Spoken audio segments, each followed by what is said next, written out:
new Majestic 12 document reveals extraterrestrial encounters with humanity.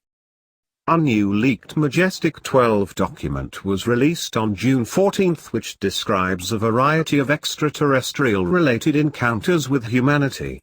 This document includes claims that Nikola Tesla's pioneering radio broadcasts into outer space in the late 1800s alerted distant extraterrestrials to humanity's existence, which led to them traveling to our planet, and later President Eisenhower established full diplomatic relations with these visiting extraterrestrials in 1954. The 47-page document is currently being reviewed by a number of document authentication researchers. But the preliminary conclusion drawn by veteran researcher Stanton Friedman is that there is no evidence of forgery, according to Heather Wade, host of the radio show Midnight in the Desert. Heather Wade received documents last night from a trusted source. She immediately had Stanton Friedman take a look at these documents, who said, "I have never seen anything like this. This is new MJ-12 information." Stanton Friedman is going to continue examining these documents for authenticity, but at this time we can find no evidence of forgery. Similarly, Dr. Robert Wood, another leading Majestic documents researcher, has also shared his preliminary view in an email that the stamps, markings, style, content, names look genuine. The documents was sent by an anonymous whistleblower source to Wade, who revealed its existence during her June 14 show, along with details about the document's background. Wade asserts that the whistleblower is known to her, and is a reliable source, but she is not going to release the person's identity. Additional information was provided to Linda Moulton Howe at EarthFiles.com that there are in fact two sources, both of whom are retired military personnel. Wade plans to interview Howe, and other UFO researchers to help ascertain the document's legitimacy and significance. In the meantime, readers are encouraged to read the document for themselves, which Wade has made freely available on her website. What follows is a description of the key points made in the document, and their significance. According to a cover page, the documents is a preliminary briefing created by the Defense Intelligence Agency's Office of Counterintelligence, on January 8, 1989. The full title of the briefing package is Assessment of the Situation, Statement of Position on Unidentified Flying Objects, and it is addressed to the Office of the President.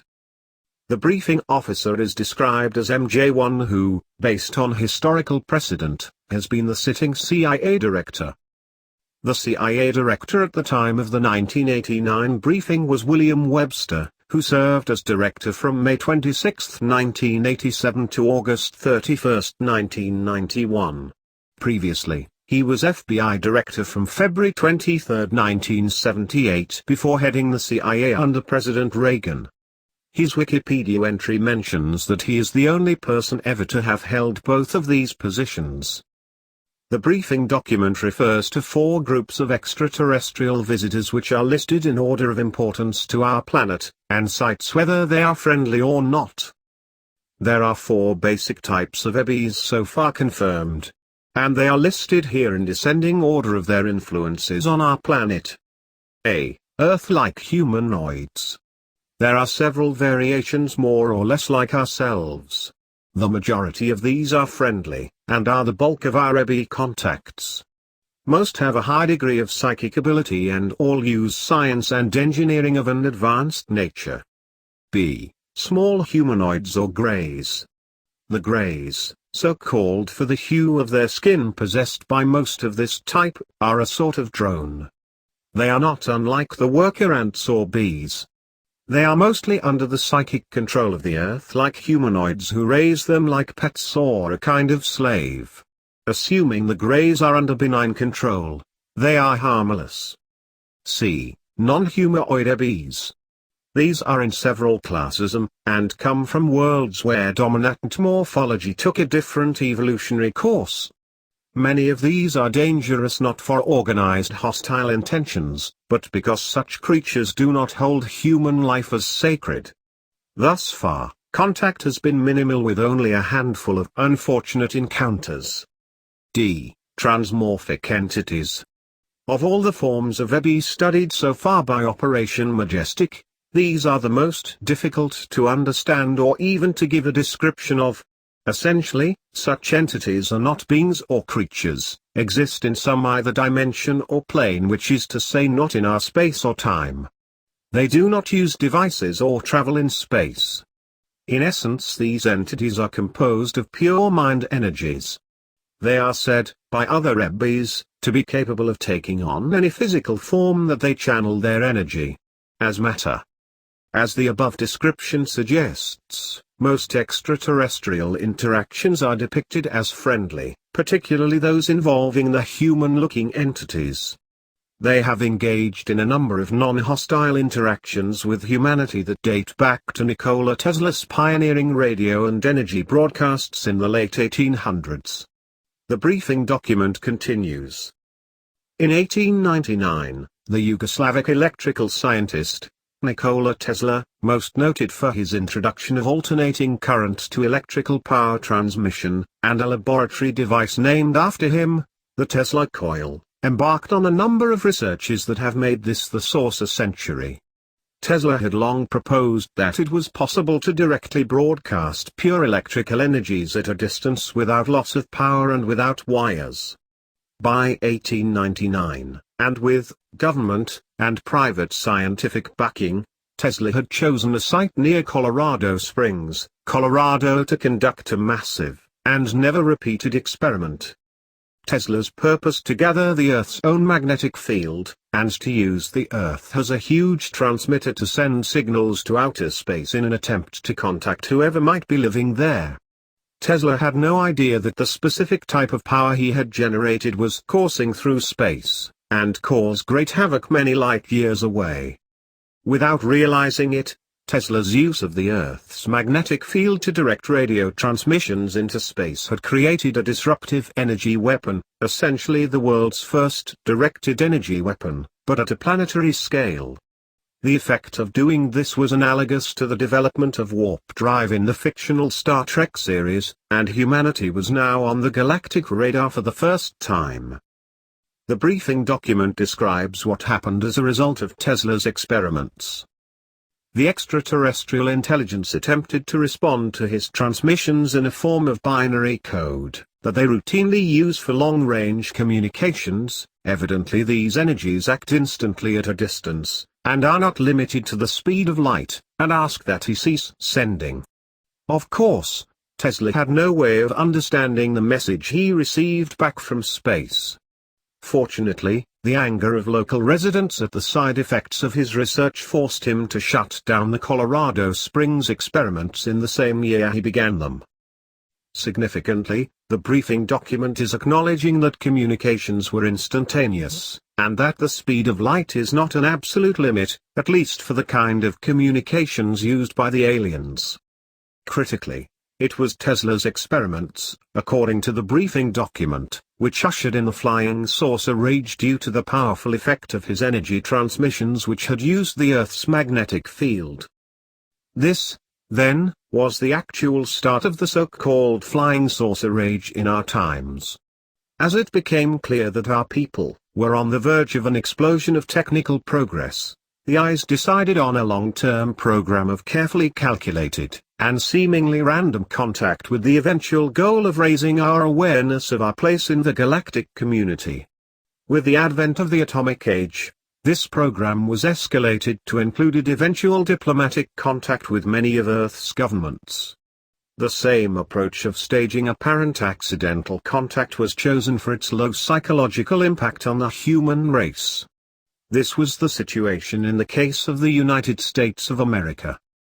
The briefing document refers to the famed 1947 Roswell UFO crash, and the national security mechanism that had been developed to investigate it, and maintain a secrecy system. While the Roswell crash is well known, the next case described in the document is not. There was a controlled landing of a flying saucer on March 25, 1948 in Aztec, New Mexico, which the briefing document describes. The controlled landing occurred in a small desert canyon on the private grazing land of a local farmer and rancher. about 12.2 miles northeast of Aztec, New Mexico. The ship was determined to be 99.983 feet in diameter. Inside the upper cabin, the team found the bodies of two small humanoids about 4 feet in height strapped into seats like those in a jet cockpit. The extraterrestrials were dead. The briefing document reported that the extraterrestrials had died because of an atmospheric leak caused by impact with a nearby cliff face. The report then described the discovery of cryogenic tubes with human-looking bodies in the lower level, 4 of which were successfully resuscitated. A closer look at the sealed tubes, which looked like the doors of clothes dryers at a laundromat, revealed that they were a complex form of refrigeration system. 2 were empty, and 12 contained the bodies of what looked like human adults, and small children as well as infants, all frozen as if preserved for specimens. Eventually the medical team was able to resuscitate 1 adult Earth-like humanoid male and 3 Earth-like humanoid infants, all about 6 months of age, 2 male and 1 female. The rest of the infants and 1 more short, gray-skinned, large-headed OBE, perished. The adult survivor, according to the briefing document, looked human but was clearly an extraterrestrial who, though human-looking, had physiological differences, which included having 2 livers. The document describes how diplomatic negotiations began the surviving adult extraterrestrial. After a hasty teleconference with President Truman, it was explained to the visitor that if his intentions proved to be non-hostile and he cooperated in an information exchange, he would be granted diplomatic status and soon be repatriated to his own kind when the arrangement could be made. To this he readily agreed, provided he was not asked to give away any scientific secrets that could alter the course of our natural cultural development. What comes next details the year-long diplomatic exchanges between the extraterrestrial visitor and the Truman administration, before he was returned to his people. Altogether, the Aztec Ebby lived under our protective custody on the Los Alamos complex for nearly a full year, from late April 1948, until March of 1949. After that, he was sequestered at a private safe house set up by Army intelligence, during which time he met with the President, and other top government and military administrators, prior to his being returned to his people in August of 1949.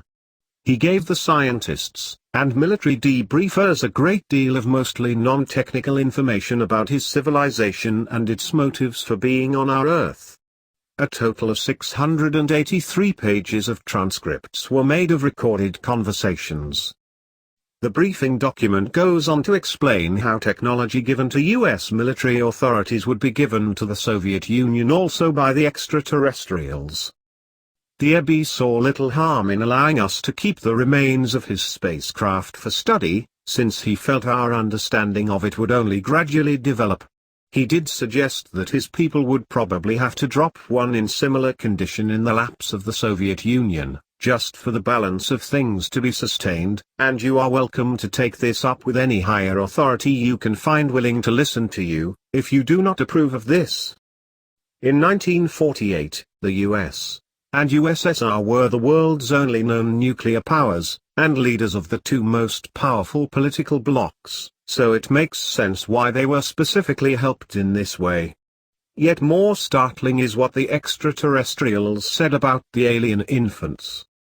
The team of scientists were told that the human-like infants were destined for our world anyway, and we were welcome to keep them. On the 21st of August 1949, the Aztec Ebby was returned to his own kind at a meeting site southwest of Kirtland Air Force Base, and arrangements were made for a future meeting at the same location, to open diplomatic relations. In gifting 3 human-looking extraterrestrial infants to U.S. authorities, the apparent intent was that the aliens would be raised in human society, and in the future help establish friendly relations between our 2 worlds. Presumably, the same thing happened in the USSR. By 1989, when the briefing document was prepared, the alien children would be 40-plus-year-old adults. Were there alien children residing in the US and USSR, and were they a factor in the end of the Cold War? In 1954, the briefing document refers to President Eisenhower traveling to Kirtland Air Force Base where he established full diplomatic relations with the human-looking extraterrestrials. The preceding diplomatic treaty was drafted by the director of the Majestic 12 operation, and a joint committee of extraterrestrial visitors, and representatives of the U.S. Diplomatic Corps, as a statement of intent.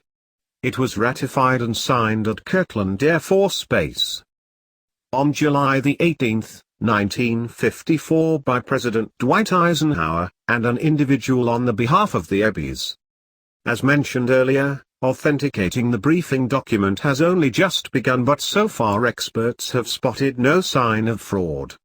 The weight of this document's significance is particularly extraordinary because a number of senior officials are named.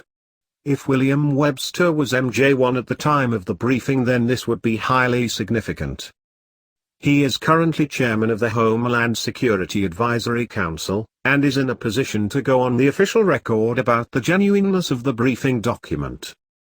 If Webster does confirm or hints at its legitimacy, or his direct involvement, this will have a powerful effect on the prospects of official disclosure. Dr. Michael Salo will provide an exopolitical analysis of the alleged MJ-12 document's contents, how it compares to information disclosed by a number of secret space program witnesses, and its potential impact on world events.